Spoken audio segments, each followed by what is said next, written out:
I need to talk to you, AI. I've got some tough questions for you. In what happens to emotional labor in storytelling? Every true story begins long before it is written.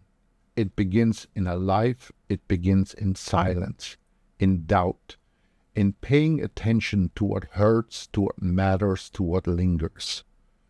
Filmmaking is not just craft, it is an offering. You give something of yourself, memory, question, truth you have not yet resolved. That is emotional labor. And without that, there is no real storytelling. This labor is not a metaphor. It is lived tension. It is staying with a character until they feel real. Returning to a scene until it feels honest. Directing a goodbye the way you once said it yourself. Crying in the editing room and pretending you're only tired. Carrying the story inside you long after the film is done. It does not look like work. It does not show up on a timeline, but it takes something from you. And it is precisely what makes stories alive. Now, we are told machines can help us tell stories faster. They can generate dialogue, images, sound. They can mimic tone. They can finish your thought before you even find it. But what happens to the part of storytelling that is not about finishing? A machine does not wait. It does not ache.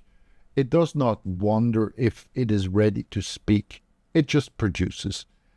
And because the results are polished, we may forget what has been lost. Not time, not style, but intention. The quiet gravity of feeling. Art without emotional labor may look perfect, but it will not move us. Because what touches us is not polish alone. It is the sense that someone risked something, that someone reached beyond certainty to offer a piece of themselves, that someone dared to feel so we could recognize ourselves. We do not remember films for efficiency. We remember the fragile, the true, the ones that stayed with us, unsettled us, healed us.